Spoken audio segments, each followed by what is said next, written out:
Hei, og velkommen til vår YouTube-kanal. Jeg heter Heidi, Og jeg heter Jonas. og her skal vi dele fine reiser, gode opplevelser og masse moro. Er du ikke enig? Helt enig. Ja. Vi begge to er jo oppvokst i campingvogn. Og du hadde campingvogn på Engelsviken. Ja, på Solviken camping, som ligger i Østfold. Og så var du på Sjusjøen. På Sjusjøen på vintercamping der. Og så har vi dratt rundt med dragvogn.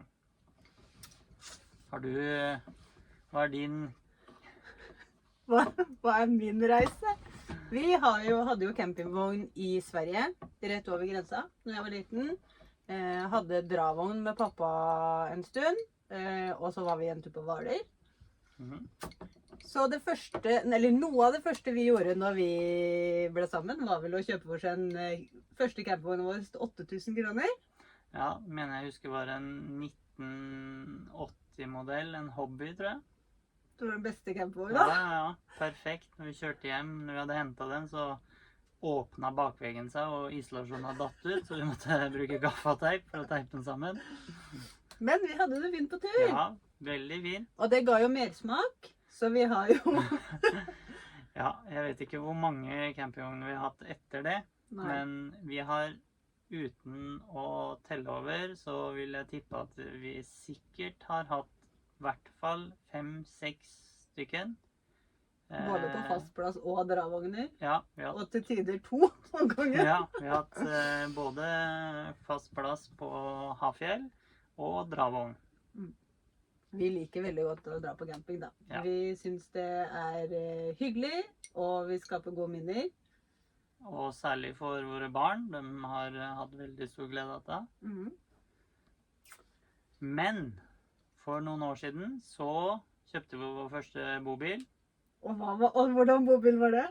Det var en Ford chassis. Den heter Elnag, tror jeg den het. Hakkpeiling. Jeg mener jeg tror det. Det var en gammel bil med boggyhjul bak og bakhjulstrekk. Ikke var det varmt vann. Det var kjøleskap, og det var vann. Og potti-potti, vel? Og potti-potti. Og vi bestemte oss egentlig for å selge den. Hadde nesten solgt den. Så var det en som skulle komme og se, og så går jeg inn i bobilen, og den var da stått over vinteren, og taket var fullt av fukt. Så den måtte vi jo per definisjon bare nesten gi bort. Ja. Og da endte vi opp med å kjøpe vår campingvogn igjen, for vi har jo også hunder som vi har med oss, og vi løper jo agility, både jeg og datteren vår. Ja. Og da endte vi opp med å kjøpe oss en campingvogn som vi kunne dra rundt. Ja, Den ble ikke gammel.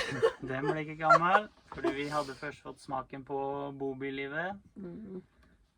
Og da kjøpte vi i 2024, på våren da, så kjøpte vi denne bobilen vi sitter i nå. Det er en Carado T448. Ja, det er hun veldig stolt av, at hun kan hele det. Ja. Kan du noe navn på noen av de andre vognene vi har hatt, eller noe annet? Ja, Buschner. Det var på Hafjell. Ja. Ja. Ja. Ja. Og jeg kan noe. Og vi har jo koset oss masse i den bilen. Vi hadde jo en liten Norgestrip i sommerferien. Ja, det var i Norge, som hun sa. Det var ikke det beste været. Nei, det var ikke det. Vi begynte på Odda. Ja, vi kjørte først Odda, der Lotepus har campen sin. Den var jo smekkfull når vi kom dit, så vi var nødt til å ligge på fricamp rett ved. Nå skal det sies at vi elsker å være på fricamp. Ja, det er det beste. På den turen så hadde vi 1 natt på campingplass. Det var vel en tur på en uke. Ja, og det var ved Loen. Ja. Loen. Og da var det egentlig bare fordi at det var så sent.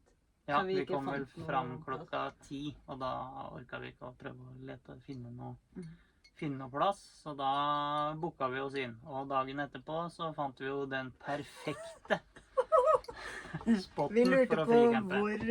hvor det blå vannet i Loen var. Ja, for det hadde Ja. vi hørt så mye og sett så mye fine bilder av, men vi visste ikke hvor det var, og så kom vi jo sent, så da tenkte vi booker oss inn, men dagen etterpå så vi jo det flotte vannet. Ja. Anbefales til dere som ikke har vært der.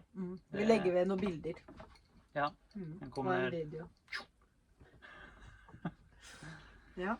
Og så fikk du deg jo en kikkert, for du satt jo og så opp i den gondolen som går oppover der. Ja, jeg husker ikke hva den heter. Den har et eller annet navn som går opp på toppen. Så da kjøpte jeg meg kikkert, og da satt jeg og tittet, og det hadde jo disse som jeg var på tur sammen med, veldig morsomt da. Du så mye da. Ja, jeg så mye. Ja. Så de måtte jo prøve den av, de synes den jo var litt fin, dem også. Ja, vi Men- syns jo det. Vi Ja. syns jo det. Ja. Så, men etter vi hadde vært Nå på Odda, hoppet så var vi i rett. Voss. Ja. Vi kjørte nå rett til Loen, men det er litt feil, for vi stoppet først på Odda, og så kjørte vi til Voss. Og så var vi i Jo. Lærdal. Lærdal var vi da. Ja. Nå ser jeg litt på jukselappen vår. Ja. Vi legger ved reiseruta her. Det var en veldig fin rute. Og så var vi i Balestrand. Der var vi- Balestrand, ja. Ja. Det er jo der det hotellet er. Ja. Badehotellet. Og badebussen. Badebussen. Og der fant vi ut at vi skulle fricampe, så vi brukte Park for Night. Ja. Endte opp på en topp. Stjerte noen kjøreramper. Eller sånne. Vi kom jo opp litt sent, og så vi det plutselig at det lå noen kjøreramper der, og det var vanligvis så har jo kjøreramper på bobil litt sånn nivåer, men disse kjørerampene hadde en helt sånn jevn, slak stigning, så dem tenkte jeg at de var fine. Vi trodde bare de var noen som hadde glemt det, så vi skulle bare låne dem. Ja, vi skulle det. Og vi rygget opp på, Var så fornøyd. var fornøyd, det bøtta jo ned. Så kommer det en bil, en bybobil, med 2 tyskere. Og så dunker han på ruta, og så titter jeg ut, og så skjønner jeg jo med en gang hva han er på jakt etter. Og jeg lukket opp vinduet, og da sier han bare, nice try. Så da måtte jeg kjøre av de, og opp på disse nivåklossene mine. Ja. Men jeg endte opp med å kjøpe samme type nivåklosser litt senere på sesongen. Ja. Men når vi sto der, så fant vi jo at det var en tursti. Ja. Som gikk oppover og oppover og oppover og oppover og enda litt oppover. Ja. Da fikk vi enorm utsikt når tåka ga seg. Vi har vel kanskje noen bilder Ja, av vi det også. legger ved en video av hytta på toppen. Ja. Ja, det var jo en utkikkshytte. Ja. Veldig fint, varmt, og masse bøker og sånn. Ja. Men det ser dere jo på filmen.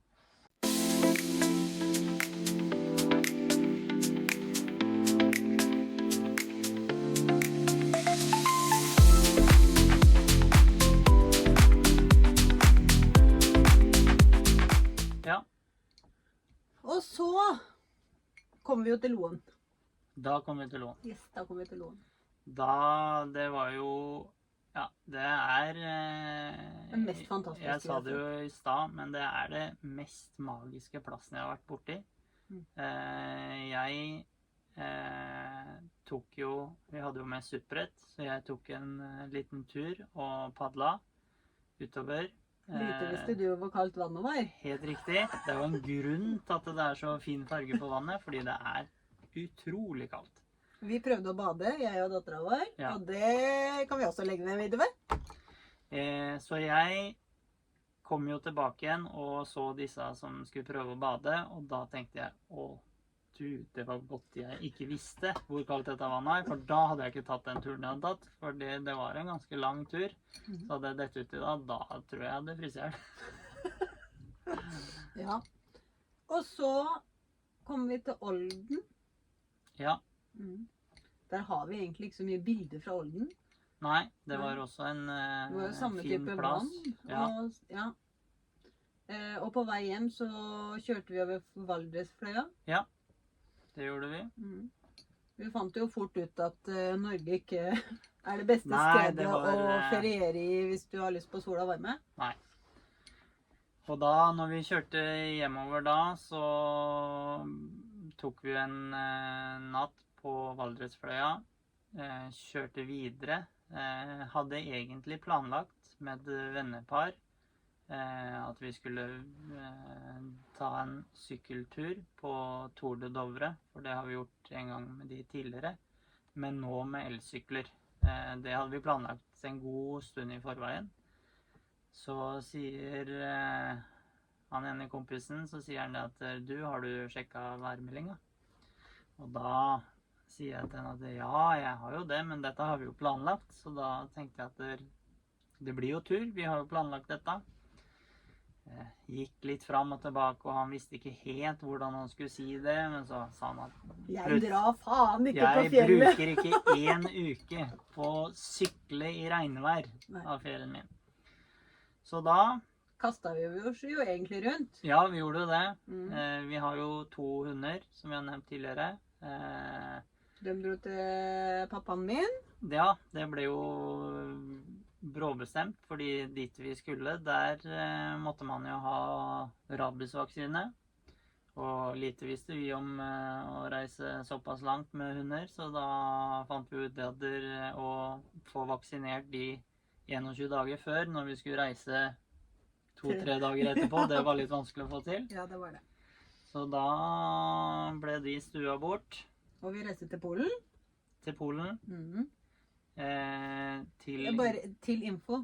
Altså, hvis dere skal til Polen. Ja, så, det er litt viktig å få med seg. Hvis dere skal til Polen og skal kjøre ferja fra Sverige til Polen. Karlskrona. Ja. Ikke ta dagsferja. Nei, ikke gjør det.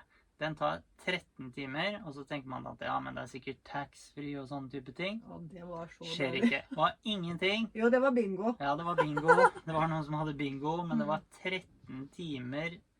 Og med dårlig nett. Ja, kjempedårlig nett. Du måtte kjøpe nett. Det var enormt dårlig, og det er klart når du har en datter på 13 år som liker alt mulig TikTok og alt mulig rart, så blir det liksom 13 timer, da har du scrollet gjennom det meste. Så ikke gjør det. Nei. Så når vi kjørte tilbake igjen, så booket vi om, for det var jo også dagen, men vi booket om så vi fikk på natta. Ja, det gjorde vi faktisk, og det var en god opplevelse. Ja, det var kjempebra. Men vi reiste jo med de som vi skulle på fjellet sammen, og de har jo vært i Polen før. I hvert fall i varmere strøk, eller den veien. Ja, det har de. Så det var jo litt trygt og godt det. Ja, for vi har aldri reist med noe campingvogn eller noe utenfor. Vi har vært i Danmark. Det er det lengste vi har dratt med campingvogn. Men aldri vært i Polen. Vi har vært i Polen, men ikke med bobil eller campingvogn. Så det var helt nytt for oss, og ja, det var litt spennende. Det var det. Ja. Det var veldig fint der også. Ja. Jeg synes jo det. Vi var et sted som heter Gdansk. Så hadde vi en plass som heter, mener å huske at den heter Camp 318. Ja, det tror jeg også. Jeg tror han heter det. Ja. Det var ikke så langt fra strandpromenaden. Nei, det var kanskje 2 minutter å gå. Så hadde du jo Sydenstrand. Vi legger ved en video. Ja, vi har en video av det også. Ja. Så det kan vi legge ved. Så det var jo en god opplevelse når man først trodde at man skulle på fjellet og fryse. Ja, absolutt. Da med plutselig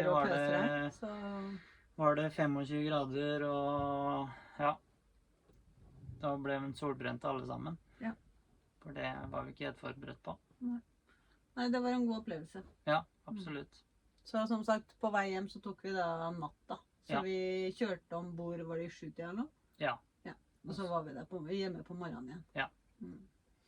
Men da anbefaler jeg faktisk å ta med egen mat, for jeg synes ikke maten der var noe særlig... Nei, det var dårlig og ekstremt dyr mat. Så, Polarbrød med Nucati. Eller smørost. Perfekt. ja, det fungerer. Ja, det gjør det. Så det har jo vært det vi har brukt sommeren vår på. Ja. Vi har jo mange nye planer. Ja da, Ja. vi har Gått på fotsyken allerede. Gått på fotsyken. Vi rakk jo ikke å ha denne, eller det er feil å si. Vi har jo hatt den her en stund, men om vi kommer til å ha den et år, det gjør vi jo ikke. For vi, som du sa, vi har fått fotsyken, eller metersyken er det vel heller kalle det. Den vi har nå er en bobil som veier 3,5 tonn. Den har ganske mye nyttelast.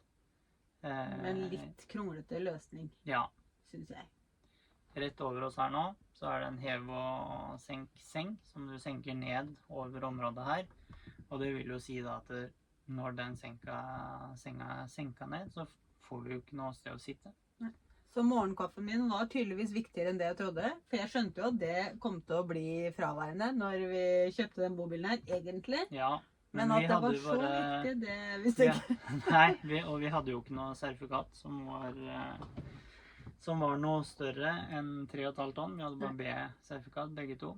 Og det var jo en av greiene med at vi kjøpte denne her, for da kunne begge to kjøre den bilen her. Flaks at jeg prøvde en gang alene. Ja. Neida. Men vi har i hvert fall gått til innkjøp av ny bobil. Den kommer jo mer informasjon om senere, så Ja. det trenger vi ikke å røpe akkurat i dag. Nei da. Og vi kan jo også kanskje vise en liten film av den her, hvis noen har lyst til å se på det. For den er en fin bobil, selv om ja, man prøver noe, og så blir man ikke helt fornøyd med det. Det er jo samme som har skjedd når vi har hatt, derfor vi har hatt mange campingvogner nå, for vi har sett på en og så tror den er fin, og så er egentlig ikke løsningen noe for oss. Og det vi har funnet ut med denne her, er at den med 2 voksne, 2 hunder, og vi har en sønn som er snart 18 år, som en sjelden gang kanskje blir med, så blir det litt lite plass inni bobilen, og ikke minst med å ha med seg utstyr man skal ha på tur, er jo også veldig vanskelig når du har veldig begrenset. Denne her har jo, jeg husker ikke helt tallet, men jeg tror det er nesten 700 kilo nyttelast, og det er jo ganske mye egentlig til å være en 3,5 tonn bobil. Men når du fyller opp litt vann, ta med noen sykler, ja, da er du over veldig fort.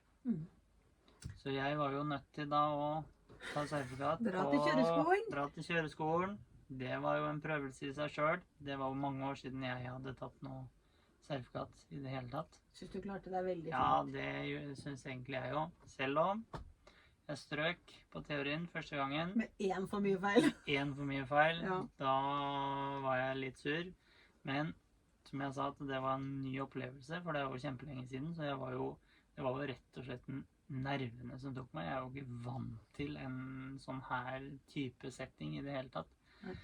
Så neste gang jeg tok den, da klarte jeg det bare med 2 feil, så det var jeg jo kjempefornøyd med. Ja, det må det være.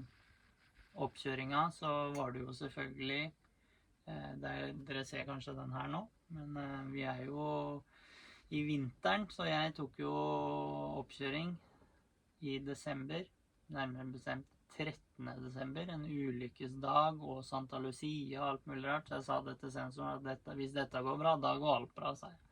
For da begynte det jo selvfølgelig å snø. Det hadde jo ikke snødd noen ting. Snødde, slo om til å bli regn. Og ja, det var jeg tenkte når jeg åpnet døra om morgenen, så tenkte jeg at dette skal bli en fin tur, tenkte jeg. Men det gikk fint. Jeg besto på første forsøk og fikk egentlig skryt for hvordan jeg kjørte, så det er jeg kjempefornøyd med. Det gjør meg trygg på å sitte på deg i så stor bil. Ja, nå skal vi ikke røpe for mye, da. Nei, vi skal ikke røpe for mye om det. Den er en del større, og ja, Helt fantastisk. veldig, veldig fin. Ja. Vi kan sikkert komme inn på hvorfor vi har valgt den også litt senere, når vi skal vise den fram. Kjærlighet ved første blikk. Ja, Ja. det var det. Ja, for begge. Ja. Ja. Og deg da. Og deg. Nei, Det var som når jeg så deg. Forelska igjen. Ja. Ja. Bare du har sikkert kostet mye mer penger. Nei, det tuller. Jeg er ikke så veldig dyr i drift. Nei, jeg. da tror jeg ikke det. Hundene derimot. Ja, Ja, det må men være. det er ikke noe vi skal prate om. Nei. Ja. Det vi tenker videre nå, er at vi kan jo lage en ny video med litt house tour, hvordan den her ser ut. For det er jo en ålreit bobil for de som skal ha 3,5 tonn. Selvfølgelig. Og da kan vi også vise dere litt hvordan senkesenga påvirker bobilens innhold Ja. når han er nede. Ja. Vi har jo dusjkabinett, stort, greit bad, Ja. stor seng. Så Vi har absolutt alt. Vi har strøm, vi har solceller, sykkelstativ for elsykler. Det er litt lurt å tenke på for dere som har elsykler, at de veier ganske mye. Så da bør man velge et sykkelstativ som tåler det. Ikke gå for noen som har 4 sykler på, og så laster du på, så detter bakveggen av. Eller sykkelstativet. Det har vi jo sett flere skrekkeksempler på Facebook, blant annet. Ja. Så fortsett å følge kanalen vår, og så skal vi Gjør vise det. dere litt vi kan ta en house tour, og så blir det jo å dele litt fra den nye bobilen. Ja, Så skal vi jo på ferie i sommer. det blir bra. Og så blir det jo noen fjellturer nå på vinteren òg. Ja, Vi liker jo å være på tur hele året og fricampe. ja. Så Stå på ski og det gleder vi oss til. det gjør vi. Så ses vi. Ha det!